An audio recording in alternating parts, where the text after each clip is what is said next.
This is a Beanbag Chair Media production.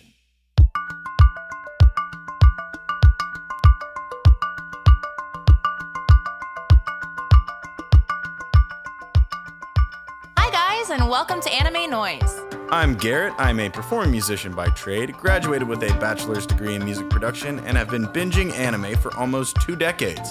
And I'm Emily. I am a classically trained violinist and have been indulging in the animes since I was a wee little human. And this is an anime review podcast, where we help the new viewer decide where they want to start while taking the superfan on a deep dive into the overlooked realm of music and sound effects.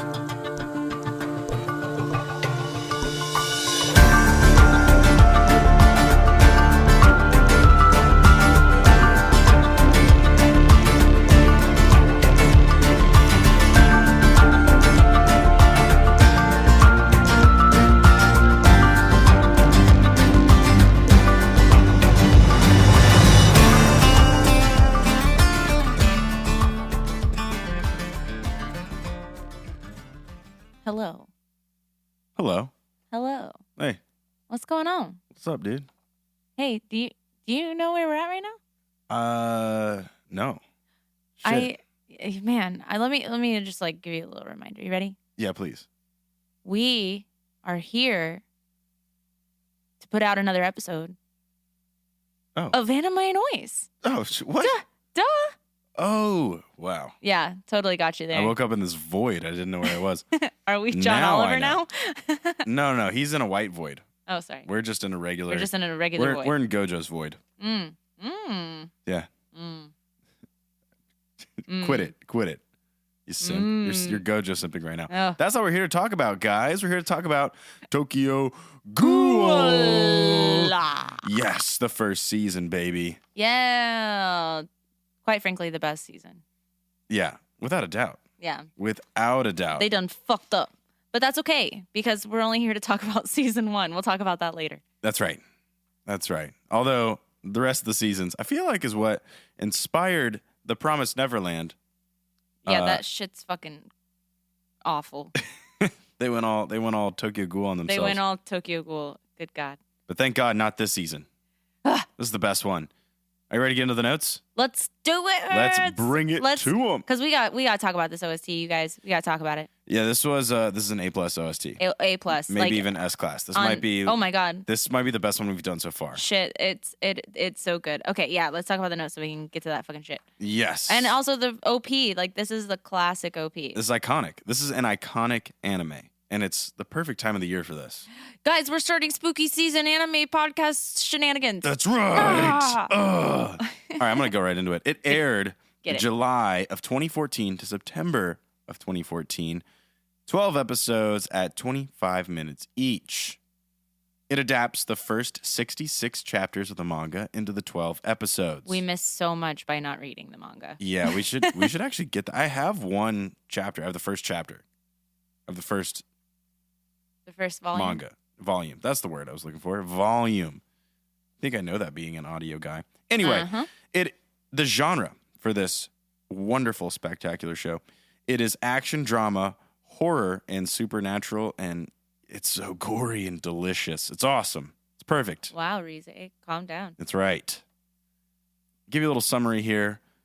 A college student, Ken Kaneki, gets tangled up with Rize, a woman who he has been crushing on, but turns out she wants to crush him with her teats. The journey to live as both ghoul and human begins. You said it exactly how I wanted you. I know, I saw your face. Take it away, Emily. All right, it was done in Studio Perio. I still don't know how to say that. Perio. Is that right? Is it Perio? It's licensed by Funimation. Director Shuhei Norita.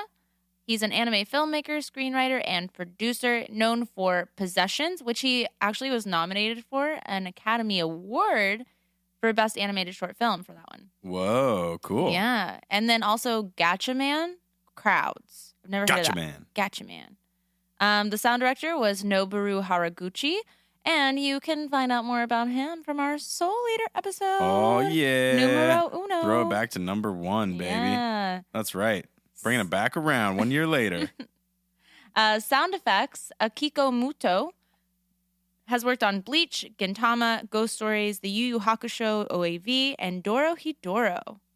Look out. Dorohedoro is another good one. That was a good one. That's a pretty gory one, too. I can't wait to do that for Halloween. Why don't we think about doing that one for... Well, because we're gonna have Dougie on as our guest. Oh, yeah, for that that's one. right. That's why we watched that. Totally forgot. The manga creator, Sui Ishida. A little about the manga itself. Tokyo Ghoul ran from 2011 to 2014 in the weekly Young Jump. When translated to English, it topped the New York Times bestseller list in 2015, which does not surprise me at all. Yeah, I know. Tokyo Ghoul has been Ishida's main focus. However, let's not forget that he took it upon himself to create Hisoka's backstory from Hunter x Hunter in 2016. I did forget that. Uh-huh. And now I want to read that. I know. I do too. I really want to read that.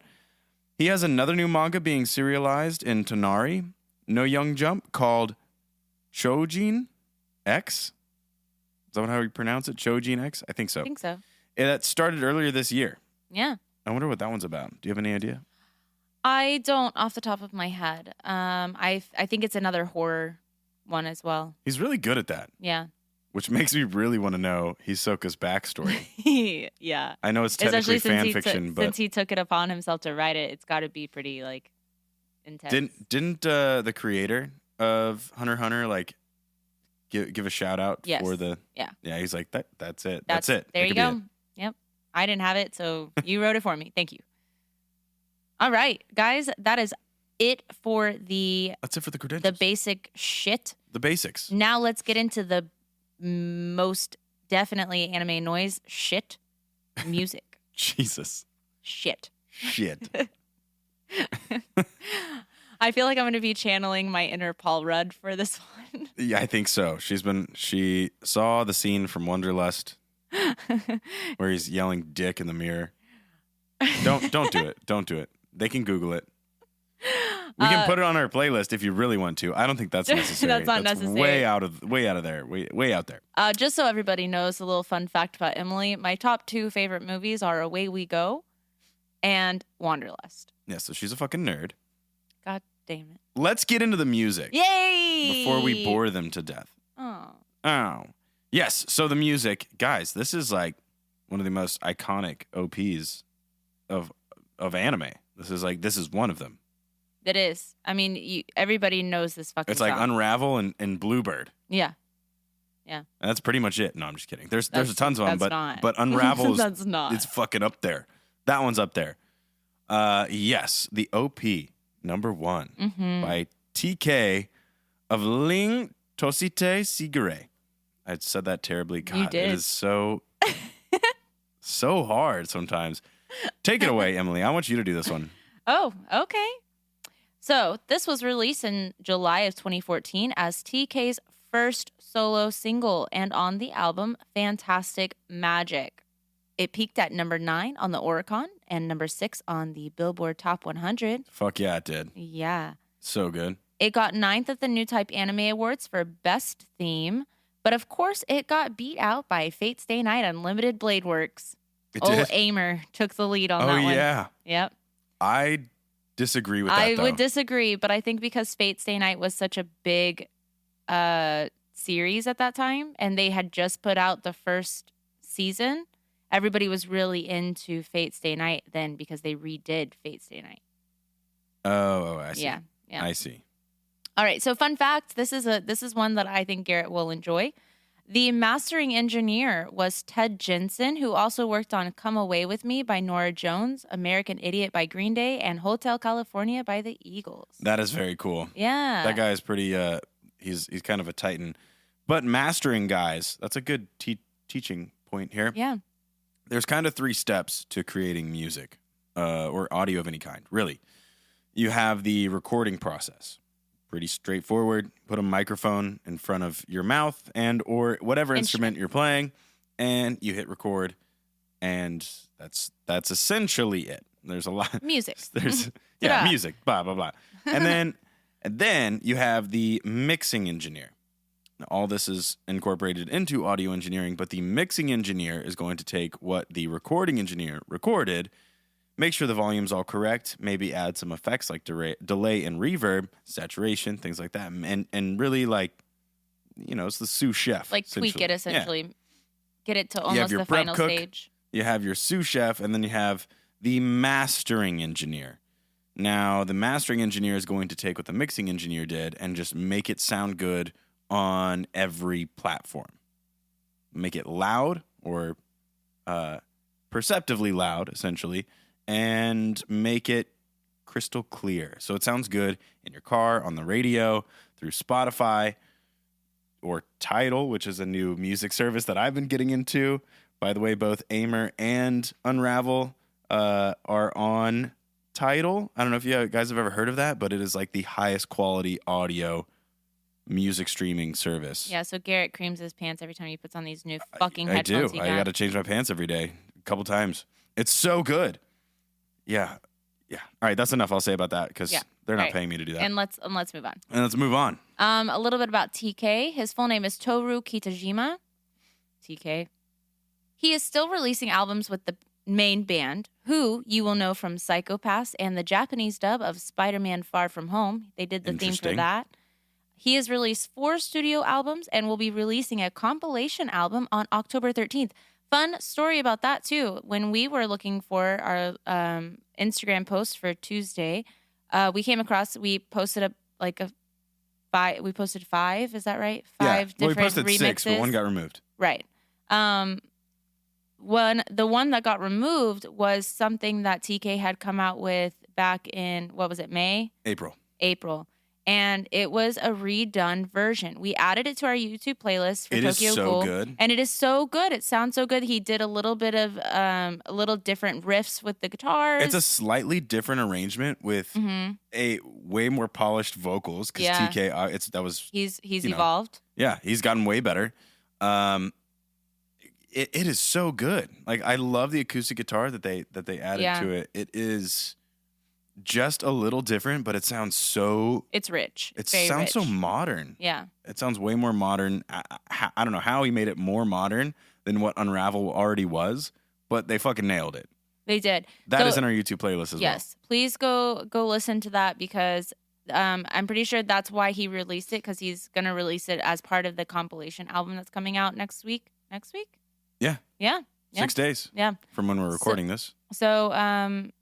So that's I'll be looking forward to that because that sounds fun. Yeah, I can't wait to hear all that shit. Well, let's listen to the original take of Unravel, shall we? Let's do it. This is the one straight from the fucking anime. Here we go. It's okay, go ahead, sing along. I know you guys are going to.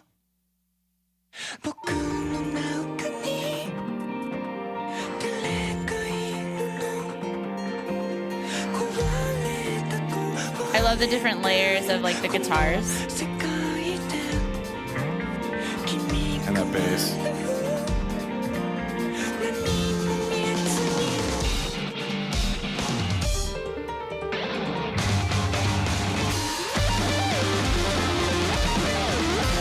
Now, I wish they would have done something a little different with the animation that stayed on the beat with the music when they were showing all of the faces. Oh, yeah. This would be a great question to ask producers if they make the animation for the opening sequence before they pick the song, or is it vice versa? Yeah, because we know that it's possible for them to do it. There are some anime that do follow the music very well with their sequence. Yeah. God damn, that bass is sick. It's composed so well.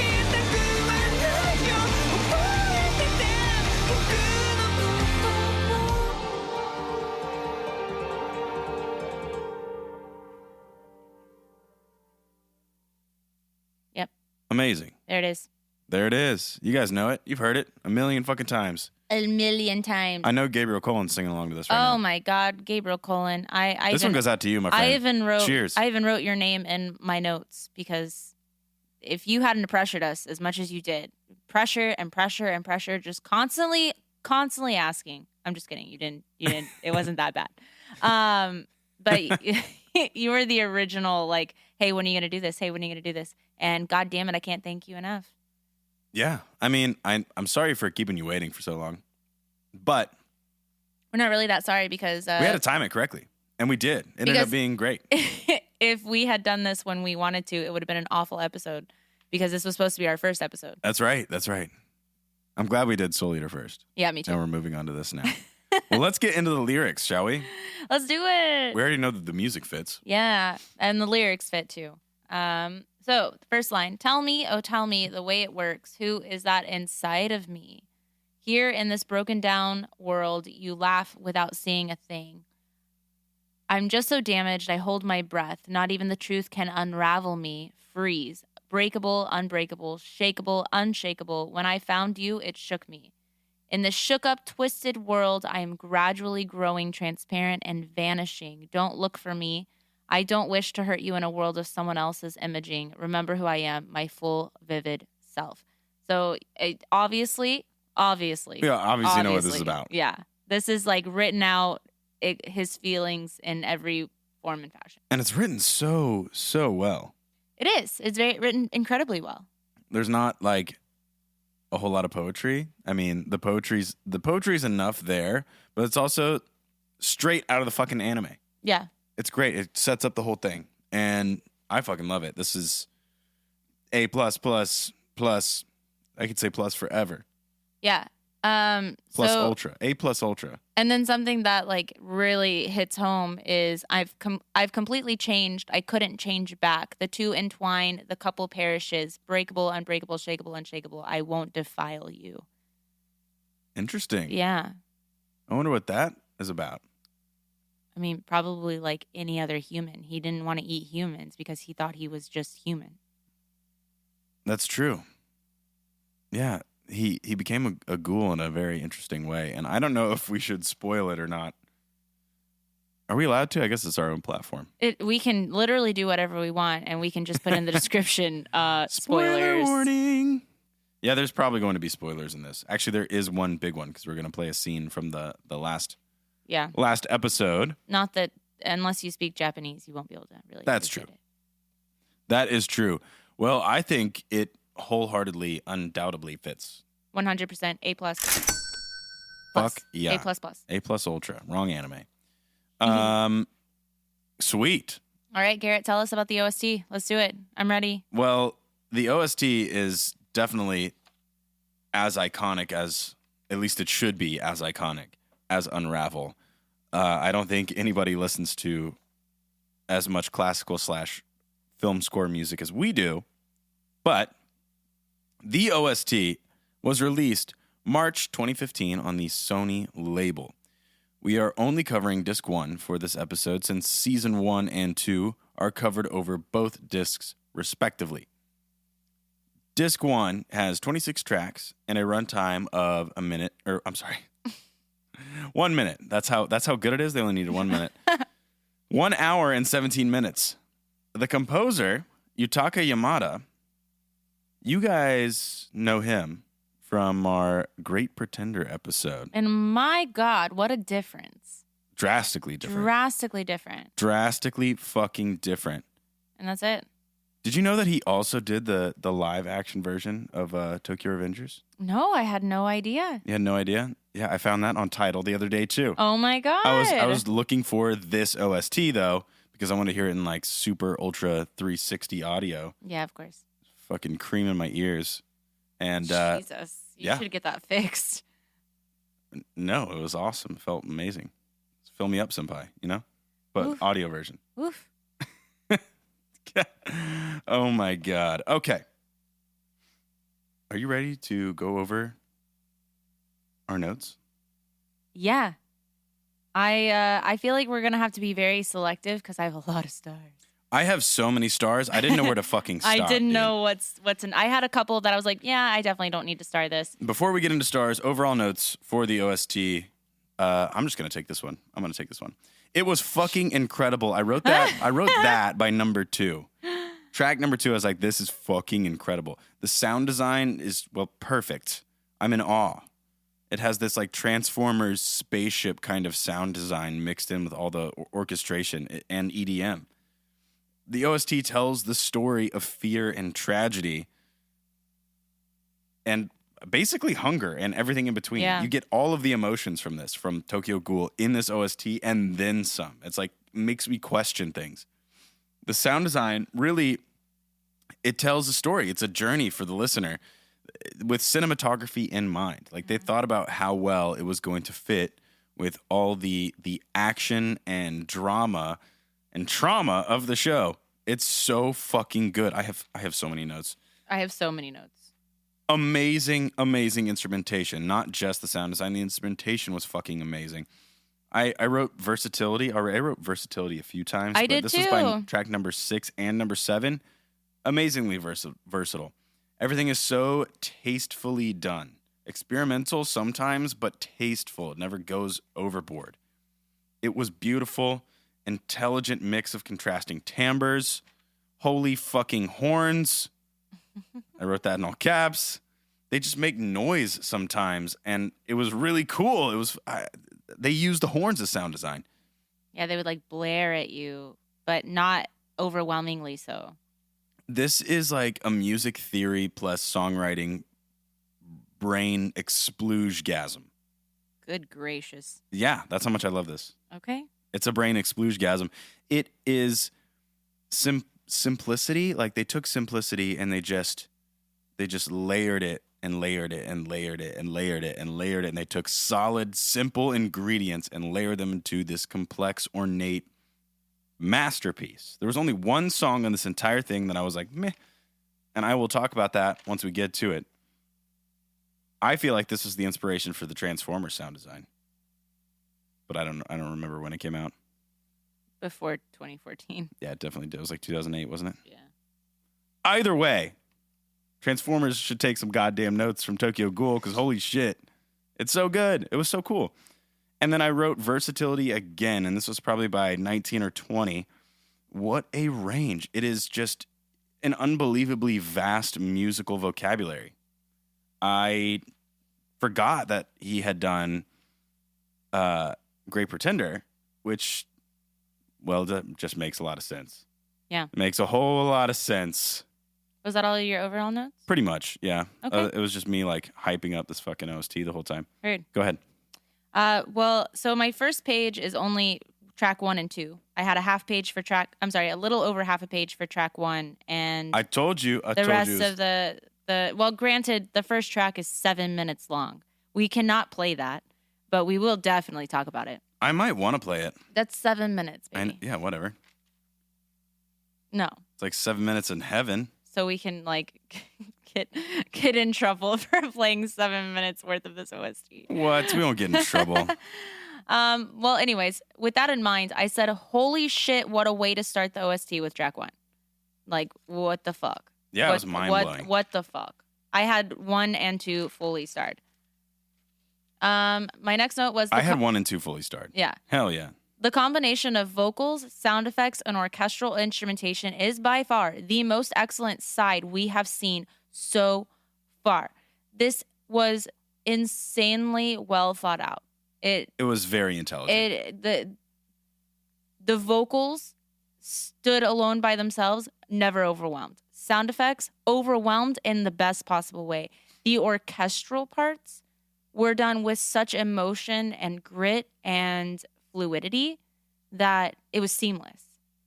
Yeah, they really... Robots were playing these. The performance was incredible, but it also, like, with each... And this is another thing with versatility. Like, there are certain pieces that just are drastically, not just instrumentally different. Like, they could use the same orchestra and make it sound so...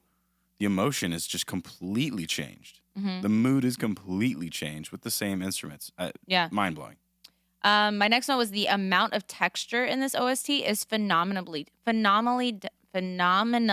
you go. Jesus Christ. See anemone. Done. It's so cohesive and well arranged. It is very well arranged. The texture is beautiful. My favorite transition is between 11 and 12. This is a transition of character, and it's superb. Like, holy shit. I think I had a tear in my eye by track 12. after listening to 11 and 12. Yeah. I think I even said, has something in music ever brought a tear to your eye? No, just me? Cool. And then I just wrote in big letters and all caps, versatility, exclamation point. And then I got to the very end and I was like, even to the very end, my ears were never bored or fatigued. I looked forward to every song. It was always a surprise. I wanted more. Yeah, I was like, usually when Garrett comes home, I'm like, okay, like I need to, I'll stop and like hang out with him like when he's out late. But I was like, no, I'm going to keep listening. And then I woke up early. I woke up early with the kids and I finished the OST before I went to work. That's and how excited you were about it. Y'all know how much I hate doing things in the morning. She loves her sleep. I love my sleep. And then my last note was, thank you, Gabriel Cullen, for the pressure. Seriously.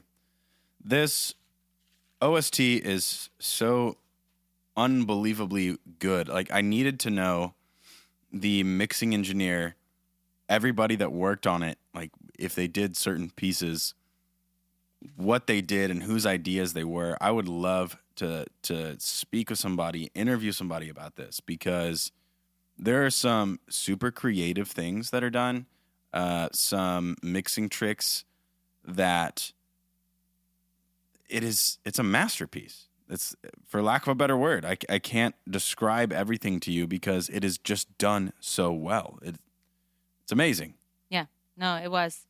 All right, so I already know this is going to be a lot, but tell me what your full stars, and then tell me what your half stars are. Well, number 1 got a double star. Okay.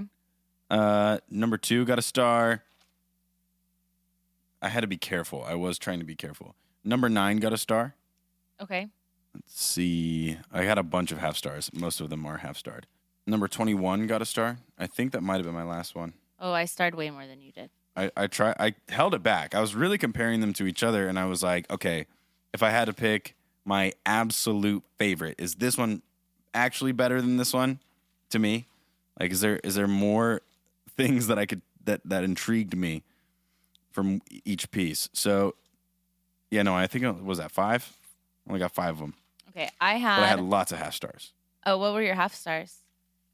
5, 7, 8, 11, 12, 13, 18, got a 3/4 star, 20, 23, 24, 25, and 26. We did have some differentiating ones, so that it might actually work out in our Number favor. 19 was the only one that I was like, maybe not.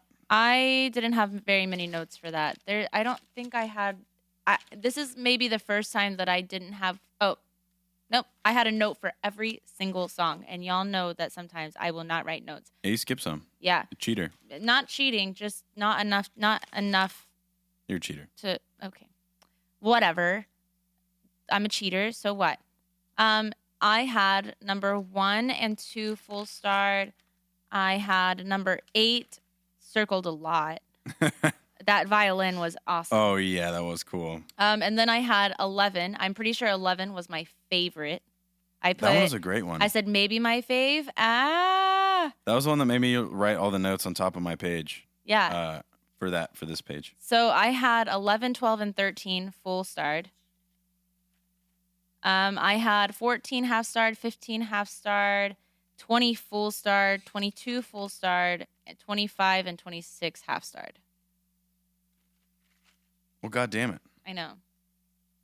It was hard. I was trying. I was really trying. So when 2 people listen to this OST, they love all of it equally. I don't know if you can if you heard all that. You just skipped all the ones that I didn't star.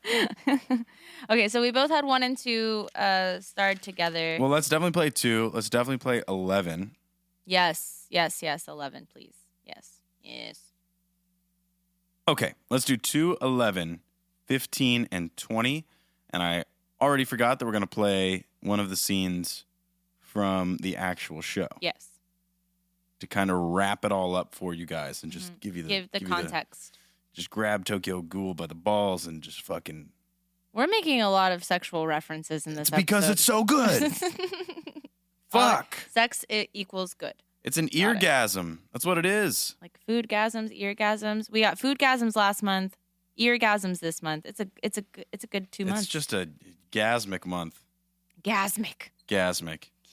All right, let's go. All right. Here is number 2. Wait, we got to talk about one first. We have to talk about one. I got so excited. It's premature. There's less notes to say than there are the length of the song. So, that's for sure. I almost wrote a half a page though for this bitch. Yes, over half a page for me. What did you think of number 1? So this one, TG Symphony, Tokyo Ghoul Symphony, eerie vocals from the start with a slow build and dynamics and straight chaos. Strangely beautiful yet dissonant chaos.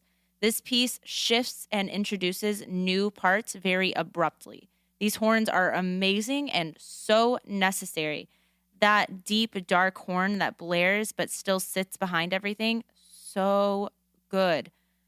The vocals are so perfect. The song itself tells a phenomenal story, which I feel is the story of Tokyo Ghoul. Like it nailed it. Nailed the Tokyo Ghoul Symphony. It's a great introduction to the OST. And part D has this Halloween feel to it, which of course is a beautiful thing because we're in spooky season. Duh. So many emotions, anxiety, sentiment, terror. Emotions. Wow. I love it so much. And then towards the end, they have this vocal section that's incredibly similar to another symphonic choral piece. It's that one that goes bum bum bum bum bum bum ba-dum, ba-da-dum. I know that piece very well. Yeah. I can't remember what the piece is called, but it has the exact same like it's always scary. Phrasing. It's always like haunting and deathly. Yeah. You know? Somebody's going to die when you hear that. It's an intense song. Yeah, this one was by far my favorite piece. And I'm glad we're not going to play it for you because I think you guys should go listen to it. It's the perfect way to set you up for the entire OST. The super high-pitched frequencies kind of set the stage for the music bed. I love the transition from vocals to uber dissonance. Super colorful way to come out of it, too. This piece just has so much to say. Bring in the energetic D part. I loved it. Very intense. The low strings kind of set up the part while the horn stabs command your attention. The harp dances at the edge of the mix, accenting the vocals. The piano sparkles underneath. What an incredible movement of a piece.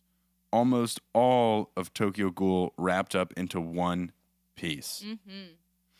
An uncontrollable amalgamation of power and confusion and chase and panic, mortal danger, anti-heroism. I cannot say enough, yet I'm left a bit speechless. Mm-hmm.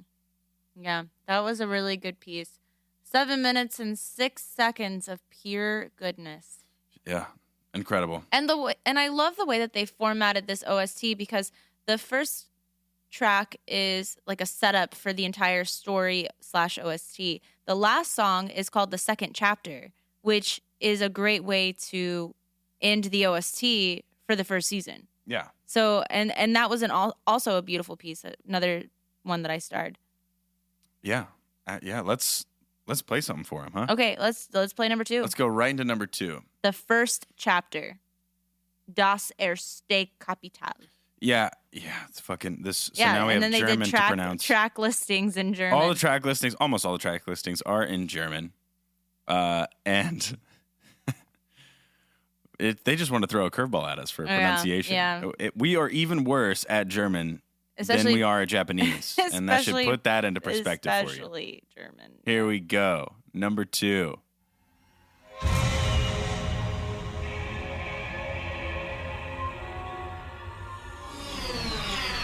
I love that panning effect. I love it. Oh, That's so cool. We come out with a bang. Breathe vocal samples and kind of like spaceship sound design. Yeah. What a cool sub stinger. Like this. You'll hear in just a second. This part gives me chills. This is the stinger.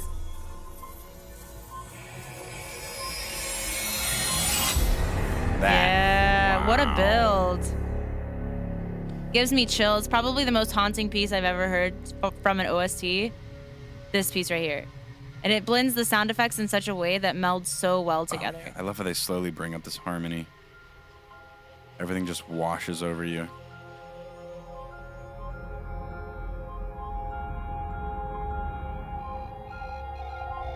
floods your ears with drama.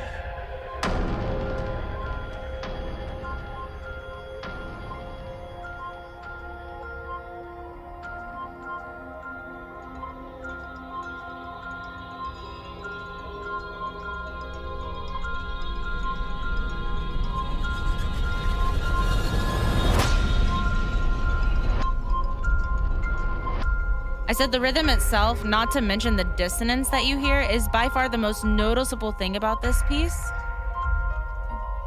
Because it's... that piano. Exactly.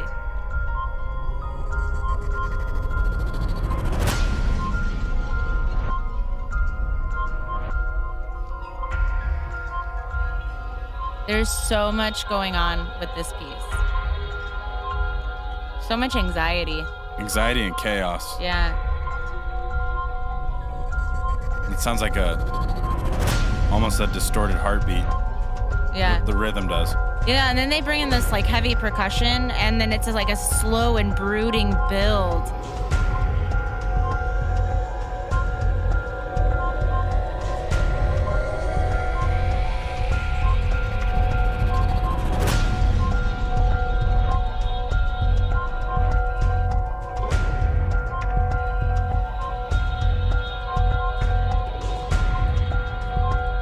And this was certainly like a strange transition between the first track and this track, because the first track was like almost purely symphonic, very orchestral based, and this one goes like straight into like a digital timbre, and so it's a very strange transition. But it's not like usually when you switch it up like that, it's like kind of abruptly, like, so not hearing anything else, it like kind of throws you for a loop. But it just fits the anime so well that it makes sense.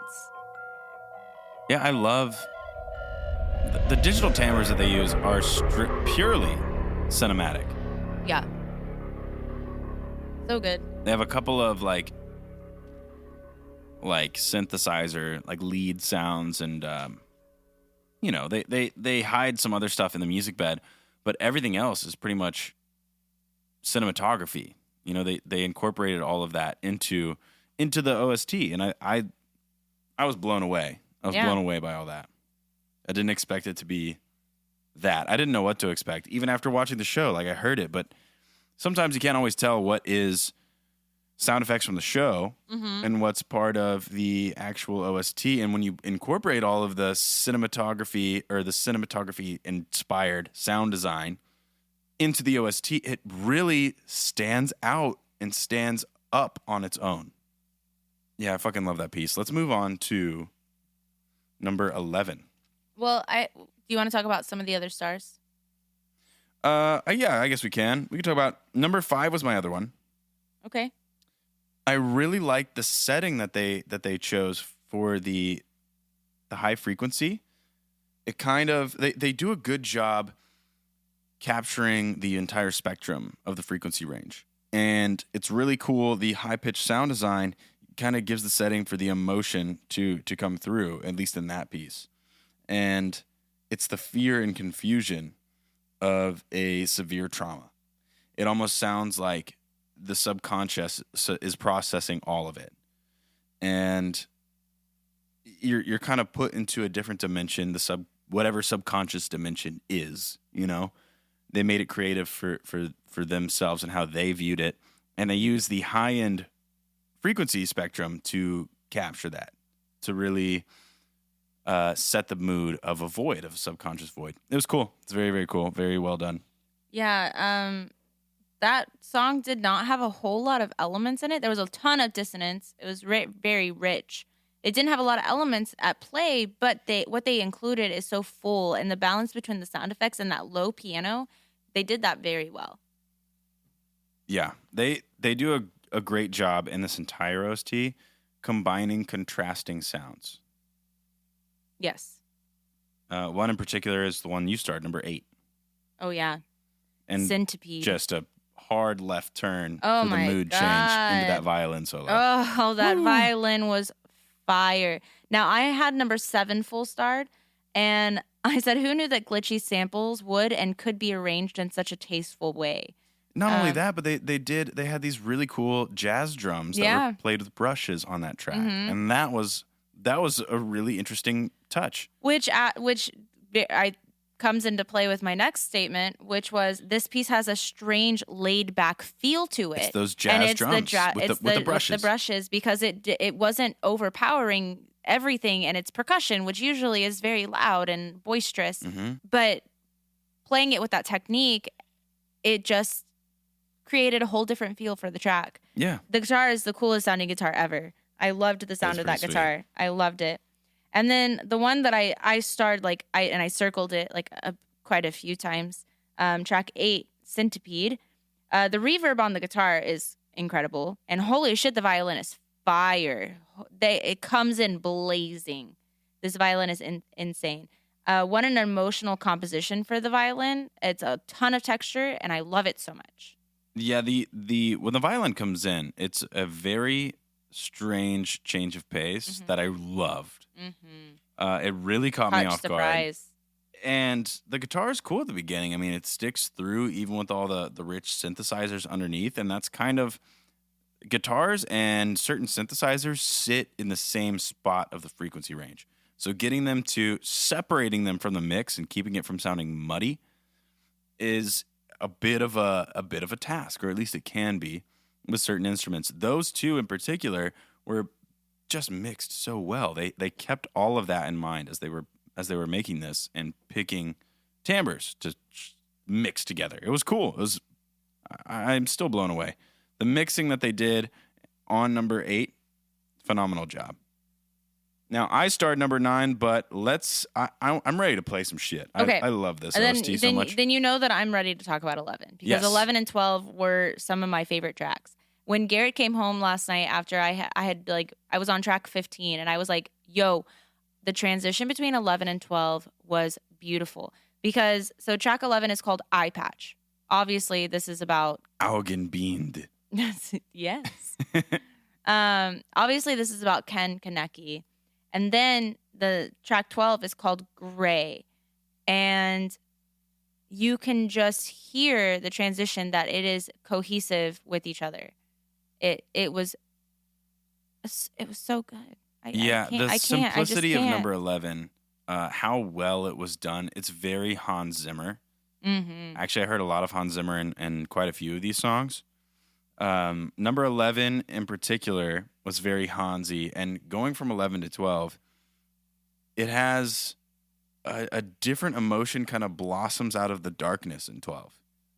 And it's very cool that it is definitely Ken. Yeah.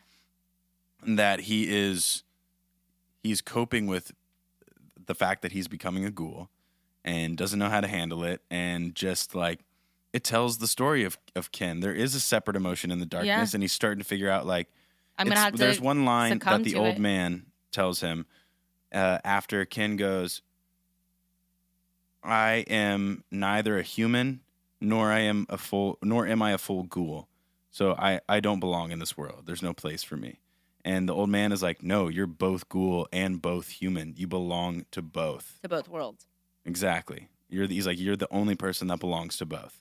And that's this is that, I think. Well, track 11. That's what I felt. Track 11, are you saying that 11 itself shows 11, his 11 and 12. 11 and 12 is the 11 kind of shows the his coping with it and coming to the understanding. And really, it's the darkness. He feels like he's gonna have to become dark. So I'm just gonna go ahead and read a portion of my notes. Go ahead. So halfway through the song, it shifts, and so my note was, did we just shift from human to half to ghoul? Because it starts out as this really beautiful and rich piece with dynamics and texture and very emotional, and then it kind of comes into this gray area.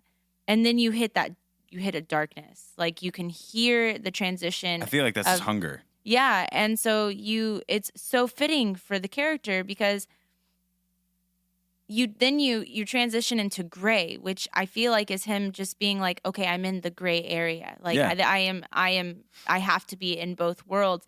And I think that's what makes it such an emotional piece, because this is the one that I was it brought a tear to my eye, because the piece was just so emotional. And it was very emotional. And it's very at the end of 11, it's almost like a lament. You have the just like solo piano that's playing these like shared chords, and then you move into 12 and it starts out with just a solo piano. Yeah. And I loved that was the transition that they used, because they transitioned into this like totally different piece, but using the same instrumentation to end and begin. Yeah, they kind of held hands together. Yeah. It was definitely all about Ken. Let's listen Super to cohesive. 11, track 11, Augenbinde. What is it called? Eye patch. Eye patch. Instantly rich with texture. This is what made me think of Hans Zimmer right here. Yeah. Slow, somewhat simple, made complex with the intricate layers. And then it goes demonic. But not yet. No. They wait a minute. They like give you this like very full piece, very human symphony. And then they start to add in the elements that transition to the darkness. It's a sadness too. He feels himself slipping. Yeah.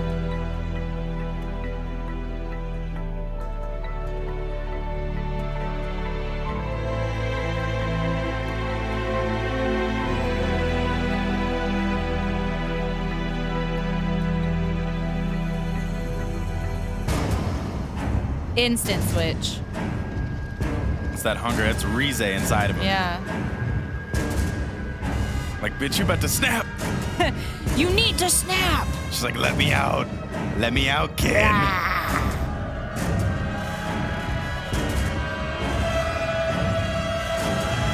And that's where I wrote holy fucking horns, because sometimes you're going to hear some noise that the horns do that don't sound like horns. Also, I love this heartbeat effect. It rolls into an actual drum rudiment. It's fucking cool. Can you explain rudiment? A rudiment is like a pattern that you can do with your sticks. That's in the simplest term. It is a basic pattern that leads into drum grooves and fills. Heard. Now you know.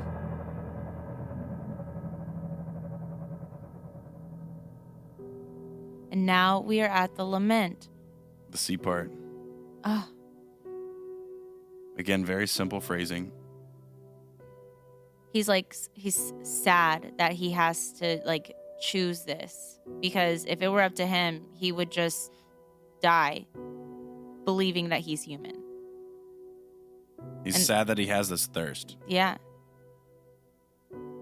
Fuck, it's so good. It's so good. Simple phrasing made to just very effectively grab your attention. This is the art of simplicity, ladies and gentlemen. This is it.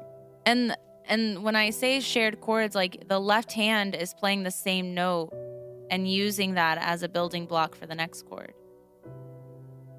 Yeah, good voice leading. Yeah.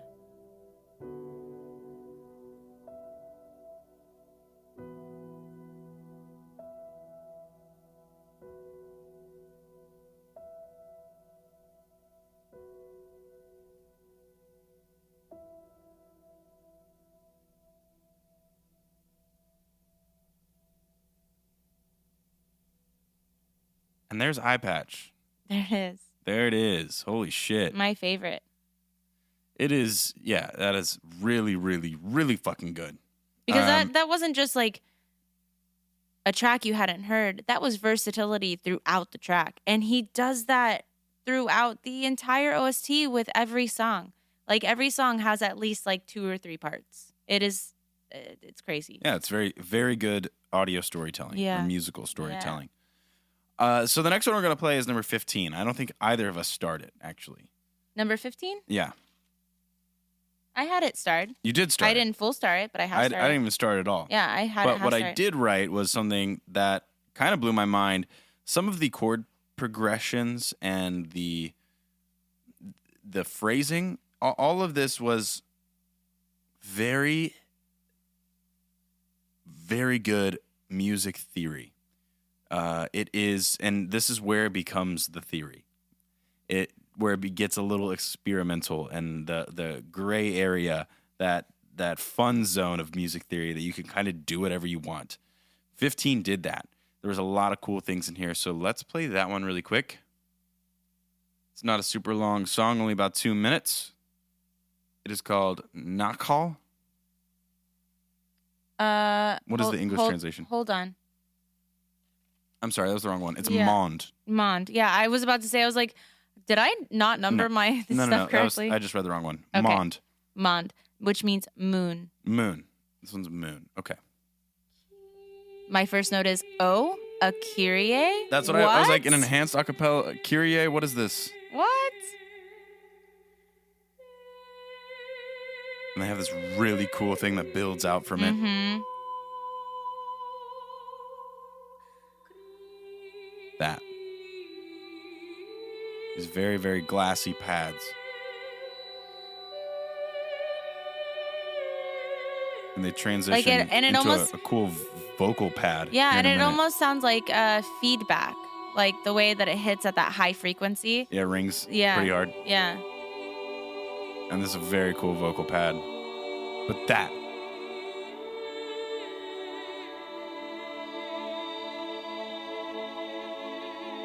I said, with the dark existential moments this anime carries, this definitely hits the mark. The dissonance in this piece that's the music theory fucking brain explosion here.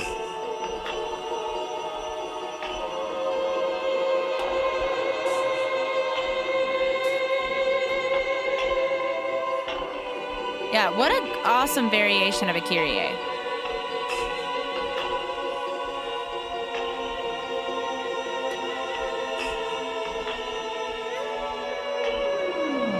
Whoa.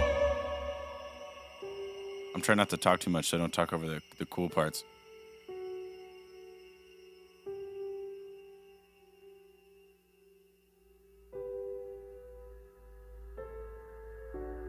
And this is what I mean by contrast.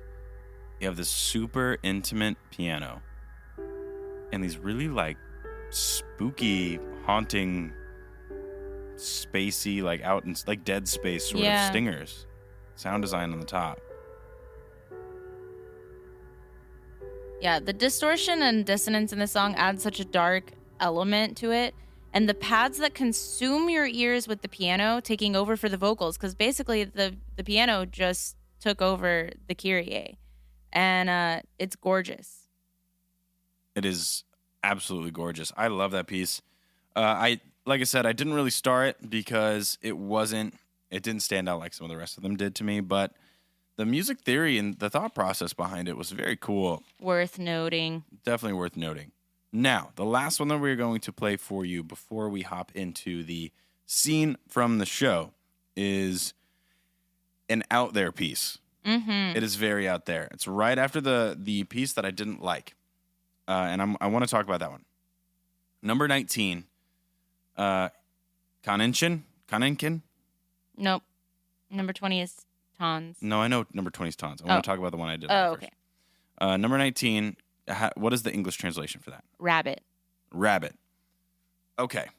Now I know who it's for. Mm-hmm. I'm not really sure how I feel about this one. I said not necessarily where I would have gone for Toka, but I'm not disappointed. But it's not necessarily Toka. It's her like criminal alter ego. Mm-hmm. Not sure how I feel about this one. Guitar is pretty cool. But the 4 on the floor thing, which is a type of beat. 4 on the floor is just kick drum on every quarter note. Just constant kick drum. It is really overwhelming to the rest of the piece. It might be a piece that's really strictly for the context of the scene that it was a part of. This is not a very good standalone piece. Like the rest of the OST, amazing standalone. Perfect, actually. So good it can stand alone. This one, however, number 19, I think just belongs in the show. It's okay. It's just okay. Number 20, however, like the guitar in 19 didn't really make sense with the rest of it. There was some contrast there that they went with that I didn't really like. Number 20, however, kind of took me aback because I was like, what the fuck? There's a funk piece. There's a funky song in Tokyo Ghoul. What part was this for? What does Tons translate to? Dance. Dance? Yeah, which I found really fitting because it is very dancey. Yeah, my star next to this one, I wrote a little, for all the half stars, I wrote a little side note about why I picked it as a half star. For this one, I wrote, what the fuck is this? Number 20 is a funk song. It is funky as shit, and the guitar actually makes sense on this one. I love the funk. Where the fuck does this go? Where the funk does this go? That bass line fucking grooves, yo. I know it's looped, but damn. Sick guitar solo. What an interesting piece for this show. It makes it, I don't know where it goes. It's a very cool mix too, and it jams with the best of them. Like, all my buddies are huge into jam bands and funk bands and going to see festivals with like jam bands and funk bands.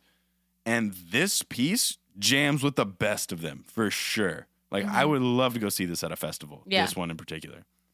What were your notes for it? It had to be a whole dance track. The bass grooves. And then we have Garrett's band just coming in. It sounds like a riff Sean would play. Yeah, That was a part of my notes. I heard Sean. That's weird that you had that in your notes and I just said what I said. Yeah. I really like this dancey song. It has the perfect amount of cheese, rock hard riffs, and ornamentation to really capture any kind of dance you'd find in Tokyo Ghoul. The ending was pretty awesome too. It sounds like the record stopped playing and the dance resolves through song. Love it. Cool, let's play it. Tons.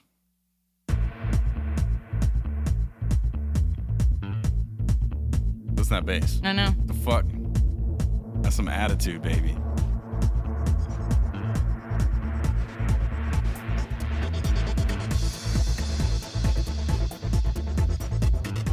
And I wasn't sure where this was going to go.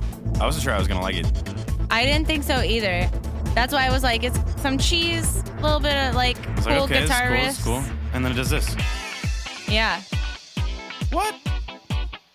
Coming out with some fucking floozies guitar riff over here? This is where I was like, this is Sean. Sean's playing this guitar. This is some 70s porn funk, yo. Yeah.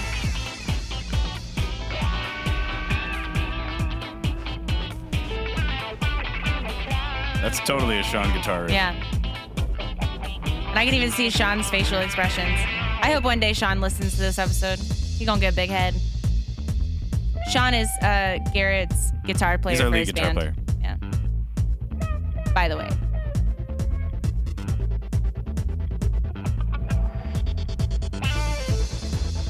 What he's doing with his guitar too, this is a big thing in funk, is like sometimes lead guitarists like to make their they like to mimic animals for some of the riffs that they do. So like that jaguar growl, wow, that thing. Yeah. Or the it's like they make it sound like a monkey. They go, Yeah. It's true. Yeah, do your monkey impression again. Yeah. Like that. You got this dance shit. Oh.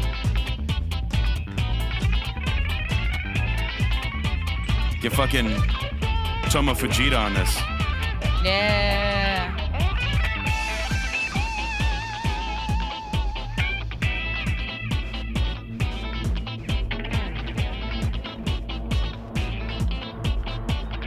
Little pitch swell too. Keep the energy up. Keep you intrigued.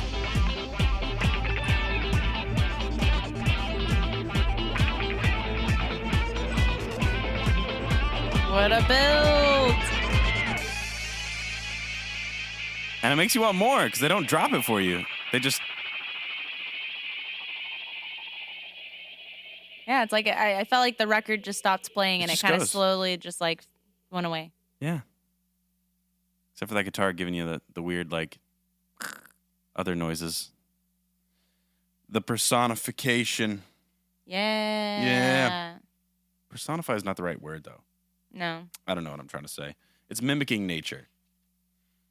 Well, that's all I really wanted to play. I think that's all we're going to play That's for you all for we're now. going to play. So, yeah, we had to play you that last one because it's just so different than everything else. That's part of the versatility, the vast vocabulary, the musical vocabulary that makes up this OST. It is all over the fucking place. It's awesome. The versatility is astounding. It's It astounding. is astounding.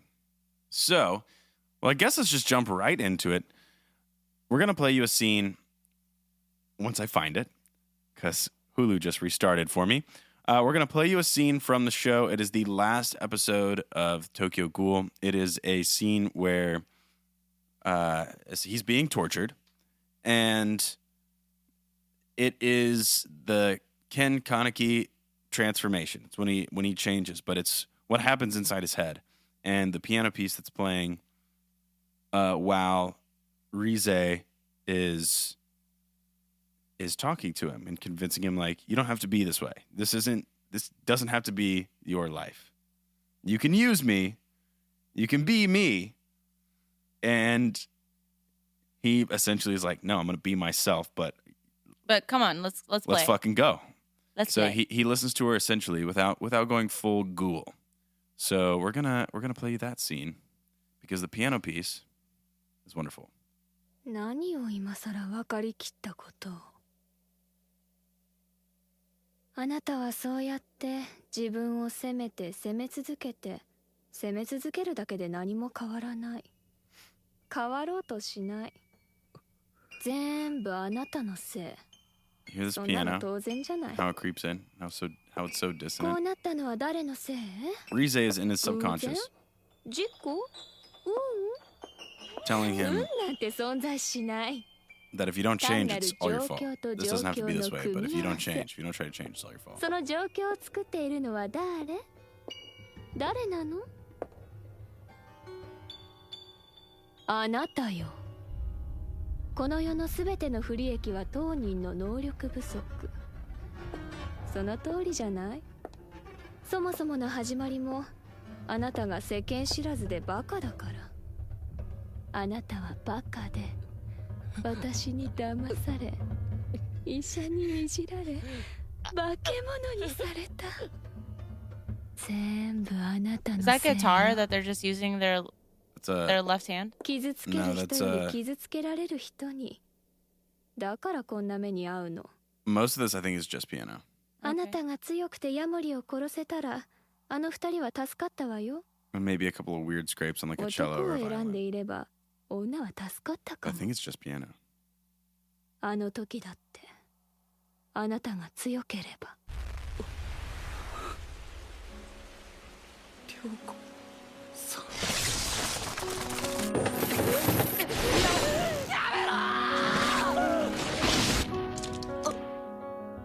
これからだって。東花ちゃん、ひなみちゃん。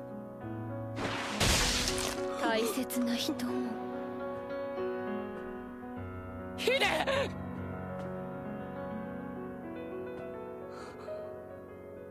化け物。そんな僕は。なんで打ち上げてくれなかった？お前はまた選ばなかった。だからこうなる。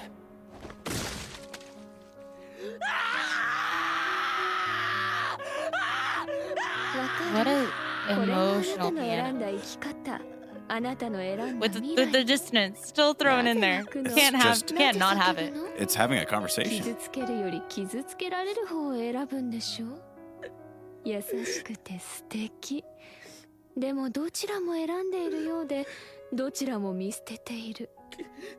That's the really beautiful thing about music is you don't have to make it. It's only made easier for us to listen because that's what we can relate to the easiest. But we don't speak that way to people. No. We can randomly yell in the middle of a sentence. We can whisper and yell. It's like we can do whatever we want. So the piano's doing exactly that. It's having a conversation.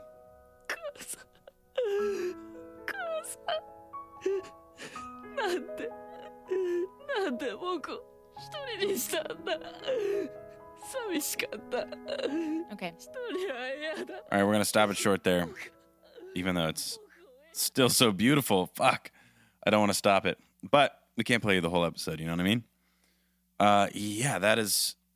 I had to play that. That also wasn't on the OST. It might be on a disc. It's got to be on too. disc too. Yeah. Oh, which is such a shame. I know. Oh, man. But it makes me want to listen to it even more. Like I'm not done with this yet. So that's exciting, at least. Yeah, that is from the final episode. Go watch the show, guys. If you haven't seen it, go rewatch it. Even if you have, like, this was my third time watching Tokyo Ghoul. It was my second time watching it, and it makes me want to read the manga and just listen to the OST while I read the manga. Yeah, honestly, it is so good. It is so good, and we can't hype it up enough. Nope. So, but I think it's time to move on to the ending, right? Yeah. It is time to move on. So the ending is Seijatachi, which means saints, by People in the Box. It was released August of 2014 as their fifth single and released on the album Things Discovered in 2018, which is a compilation album. It does not appear on a studio album. It does not. It does not. Okay. This is a pretty unusual way to release an album, this Things Discovered album, because it's 2 discs, and disc 1 is a newly written music disc, while disc 2 is a best compilation album with remastered songs. Like best hits? Essentially, yeah. Okay. That is an interesting way to do it. Right. I've never heard of that being what they would release as being released as a compilation album, but having newly written songs. Well, that explains why your next line did not chart at all. Yeah, it didn't. It didn't chart at all, which is not surprising. It's not a very memorable song. I recognize it because we've recently listened to it and I've been doing the research on it. But other than that, I would not be able to tell you that it came from Tokyo Ghoul. A little bit about People in the Box. A little bit. They formed in 2003. It's a 3-piece band, and that's all I got. That's it. That's it. That's all we got. Yeah. Well, that makes sense that Tokyo Ghoul, especially season 1, it starts out iconic as fuck. The OST is iconic as fuck. And then you have that one random song on there that doesn't really fit. And then you have this song, which is like, okay. It's like, again, both just okay. And then Tokyo Ghoul goes all fucking Promised Neverland on itself. Mm-hmm. This is a weird, it's weird and super iconic. I hope they redo Tokyo Ghoul just like they did with Fate Stay Night. That would be really cool. That'd be really fucking cool. Somebody take it over and just don't fuck it up. I have a message to the Japanese animation studios, all of them, and everybody in between. Don't take the pressure from your fans so seriously. That's all I can say. Because, yes, of course we want it. Yes, we want it. Yes, I want it. But if you don't want to put the time and effort into it. I want the best. Yeah. I want the fucking best. So I want you to give it your all. I don't want you to be burnt out. I want the fucking best you got. That's what I want. That's what I need. I need the best. Oh my God. I don't just want the fucking show because it'll be a flop. Or it could be a flop. So give me your best. And don't worry about your fucking fans. Fuck them. Just do your best. Fuck them. As we tell the kindergartners. Gampare. Gampare, gampare, senpai. That's right. That's right. Okay. Let's play the ending, shall we? Here it is, ending number 1. But it sounds like Paper Moon from Soul Eater. At the very beginning. That riff, that guitar riff. Kinda. It reminds me of something else. Ooh.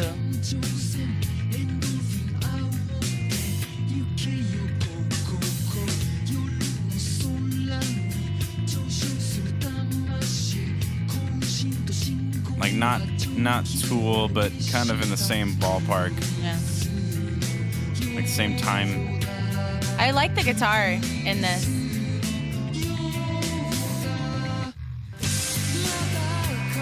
But this I don't like.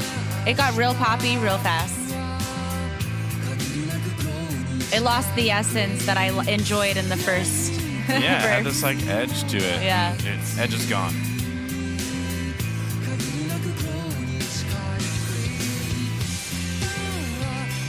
I'll still dance to it though. It's still a little catchy. It gets catchy It's groovy. at this part with the ride cymbal.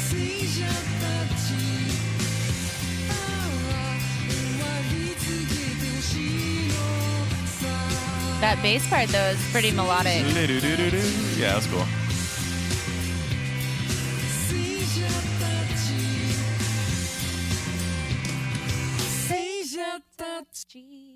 I love how it didn't play the last note and you sang it. Yay! I resolved it for you. Yeah. Let's get into some lyrics. All right. Though the city sleeps, its buildings are always under construction. Urban planning carries on. Its belt lines morphing, snakes interlocking, stirring up endorphins, and off you go, go, go. Souls ascends up into the night sky, their procession and their faith both resembling an aberrant riddle, like a quiz. Our as yet empty tomorrows are an all but black shade of gray without any possibilities. Ah, tonight you're the one I want. Saints. Ah, I want you to signal the end. Saints. I don't like it. I don't think it makes like they're any complaining. sense. Yeah, are they actually complaining a lot of it sounds like a complaint. It starts off like a complaint and then it like comes back around. These buildings are always under construction. I'm tired of riddles. Just tell me the fucking answer. Yeah, it's like a fucking quiz. God damn it. Yeah. It's I don't know how I feel about it. It doesn't really. It has this cool like at the very beginning musically. Yeah. It has this cool like horror movie edge, like from zombie movies or apocalypse movies or like something you'd hear 30 in the Days of Night, like or whatever. coming out of the movie theater, like as you're walking out, throwing away your popcorn trash and shit like that. Like, I could see myself walking out of a theater, but then it comes into that poppy part, and I'm like, I don't like it. Yeah, I lost all credibility. It did. It loses it for me. I'm gonna say that half of it fits. Should I give it the goat noise? Yeah, give it the goat noise. It doesn't get the meh. Yeah, it gets the goat noise. It's just okay. It didn't even chart. I would have gone with a completely different song, and really that means I should give it the buzzer.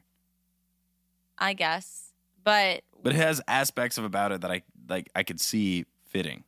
Yeah. So it gets that. Does it get the goat noise? Okay. Goat noise it is. Yeah. My first goat noise was better. I will say that. Okay, guys. Guess what? Fun fucking facts, brah. Fun fucking facts, brah. Yeah, let's get into it. Mm-hmm. You want to read the first one? Sure. Tokyo Ghoul was based on a novel called Metamorphosis, written in 1915 by Franz Kafka. Oh, he's probably German, right? Yeah. That makes a lot of sense. Mm-hmm. Ghouls were originally monsters from Arab mythology associated with cemeteries and who ate human flesh. Tokyo Ghoul characters are believed to refer to tarot cards. That is cool. Interesting. That's very cool. Now it makes me want to look up this novel. Yeah. Yeah, very cool. Read the second one. Sui Ishida never appeared in public, nor has he posted pictures of himself on his social networks. He is a complete stranger. Nobody fucking knows. Even his sex is dubious. May not even be a boy. May not even be a man. However, his editor slipped in their use of pronouns in one of the press releases. So it's kind of confirmed that he is male. Ishida claims to have read each chapter of the works of Dragon Ball and Bleach. Well, that's cool. That is cool. I do have one more that I found that I had to write in. We'll bring it on. So, obviously, Yakumo Umori, the guy who tortured Ken Kaneki, was based on Jason Voorhees. Yeah. Who's from Friday the 13th. Yeah, that's obvious. Obvious, right? That's obvious. Okay, just wanted to make sure everybody knew. Because it's Halloween. He wears the same goddamn mask. Because it's fucking Halloween. And it's fucking Halloween. And I needed to mention it. Yeah. Because Friday the 13th is most certainly a Halloween movie. Yes, it is. Unfortunately, we aren't going to get a Friday the 13th on October. We will not. But that's there okay. goes my Friday the 13th we tattoo get Hump Day in the October. 13th. But I get Halloween. I get Halloween tattoos in October. Which is very similar. Just flip the numbers, you know? Well, I mean, it's not. They don't even put the number. They just do spider webs and shit like that. And bats. Spooky. Yeah. Spooky. Get a Ken Kaneki tattoo.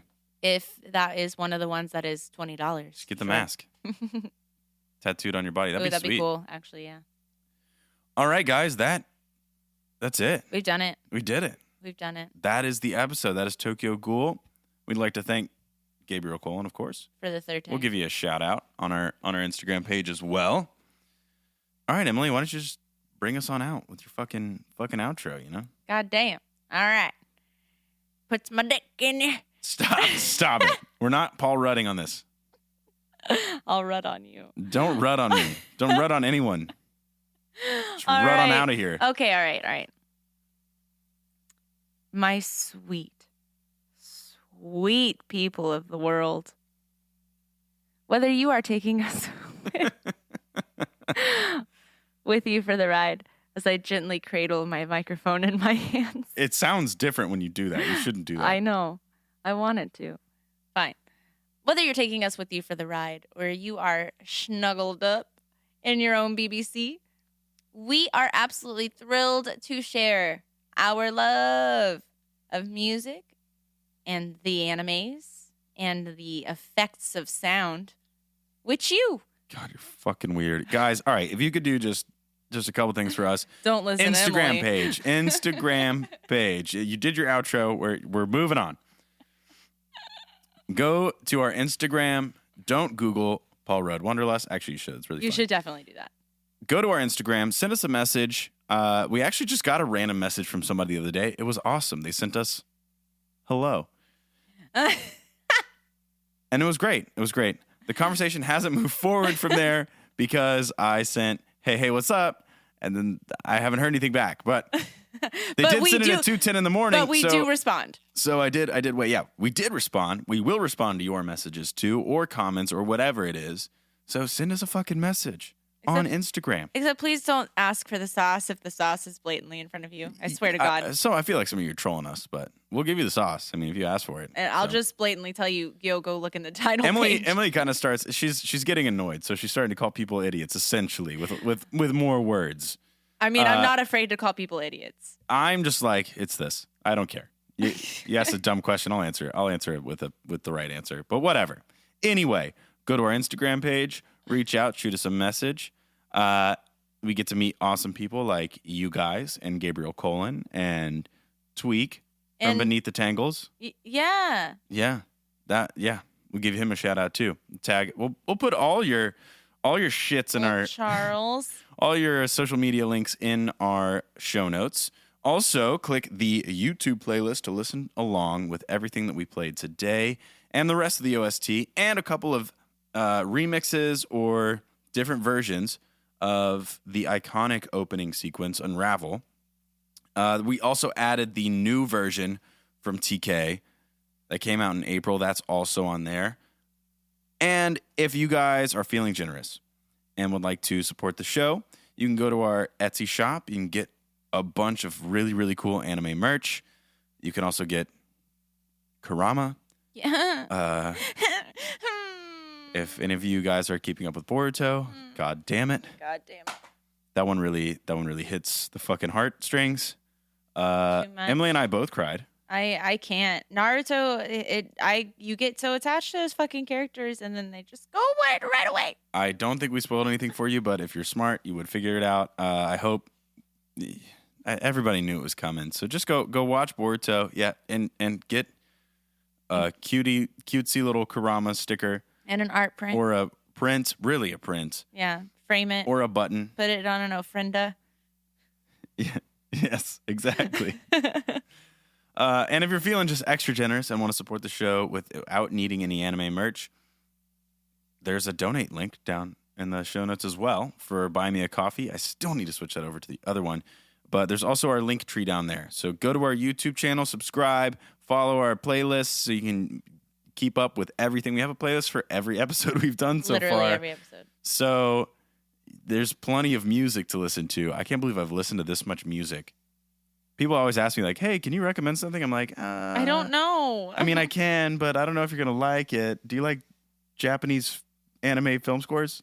Because that's all I can recommend right now. Because that's what we listen to. I feel smarter, though, just having a year of listening to film scores under my belt. It is it's such a blast, guys. So go to the YouTube channel, go to our Instagram page, check out the Etsy shop. That's it from me, and I think that's it from Emily.